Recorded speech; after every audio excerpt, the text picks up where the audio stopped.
We talk about the Northern Virginia real estate market numbers, and this is for February 2023. So we're going to look at over asking price. We're going to look at units sold, average sales price, days on market. Then we're going to kind of give you some tips or tidbits about what buyers and sellers should expect from this data. So over the asking price, this is how many homes sold over the asking price in February. 37% of all transactions were sold over the asking price, which is roughly, it's a little bit more than a third of all properties. And that represents that grand total is 668 homes total. Now, when you're looking at over the asking price, you may be asking yourself, okay, great. What did people pay over the asking price? Because if I'm going to be in a competitive offer scenario, I want to know exactly what I need to do to win. And winners in February paid on average $22,000 over the asking price when they were in these multiple offers scenarios. While you should use this number to give you an overview of what the market is doing, this number is going to change based on the market that you're in. So this number changes by property type, by location, by condition. So just keep that in mind. This $22,000 over the asking price number is important, but it's all relative, right? So as far as like single family homes, 38% of all single family homes were sold over the asking price, 41% of all townhouses, and 33% of all condos. Buyers should expect to bid for properties over the asking price when they're looking at new inventory. So any new inventory, a hot listing, you should expect that property will go into a multiple offer scenario. You should just set your mind for that reality. Possibility. Yeah. Absolutely. Because what we're looking at now, as Abraham said, those are the closings from February, which means that those are properties that went under contract in January. So we were still in our winter market at that time. So as we move further along through spring, we're going to see those numbers. We anticipate those numbers changing. We expect to see more homes have multiple offer scenarios. We expect to see more homes that are going to be selling over list price. So keep in mind that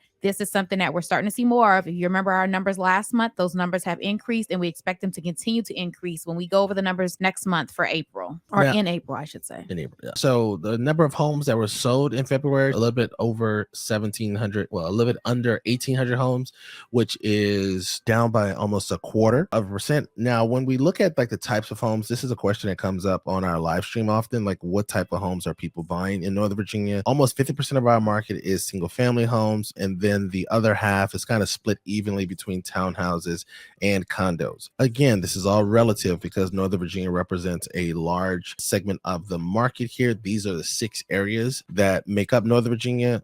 For our TikTok people, we are talking about Alexandria City, Arlington County, Fairfax County, Loudoun, Prince William, and Stafford County. Now, Fairfax County represents 40% of all transactions in February, followed by Prince William County in second, and then Loudoun County in third. Now, with units sold, we've already talked about this, how 28 units sold are down 28%. This number, or this bit of data, usually indicates that we're going into some type of dip or some type of slowing down or some type of potential crash. But we're going to see with the next number that average sales price has actually increased from last February now to $668,000. So single family homes average sales prices are down by 3% to $857. Townhouses are up 4% to $601, and then condos are up 2% by $406,000. In Fairfax County, so since Fairfax County represents the lion's share of all transactions, Fairfax County saw no change in the average sales price from February to February. And then in Prince William County, the number is up 4%, which makes sense when you consider that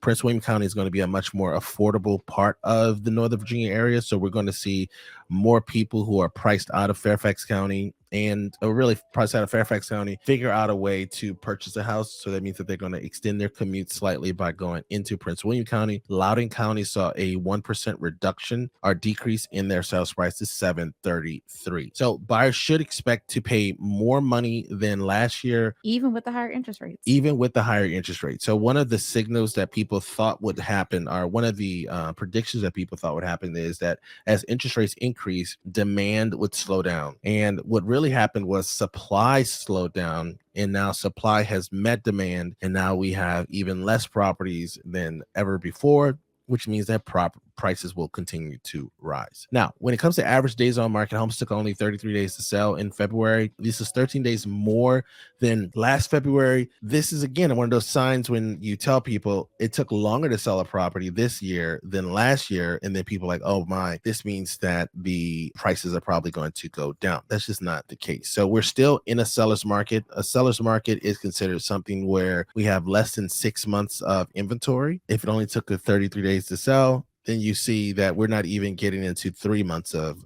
inventory. I mean, it's barely more than a month. Yep. So what buyers should know, the takeaway for these numbers is that good properties are still selling within a few days, and you should expect to pay higher prices than last year. You should also expect to be in competition for any property that is considered desirable. So make sure you get yourself pre-approved, and this means fully pre-approved. Just so get a full loan commitment if you can. So that means that you submit and turn all your documents in, and your lender isn't able just to give you a pre-approval letter, but they're able to give you a full loan commitment because you need every edge you can get in a hot market. Right. And for sellers are really in a great position right now. So make sure that when you review your CMA, which is your comparative market analysis that your real estate agent provides you, price your home aggressively. Do not listen to your agent and to the degree that you're going to get a lot of money over the asking price. As we can see, is only $22,000. Not to say that $22,000 is an insignificant amount of money, but it is less than it was last year.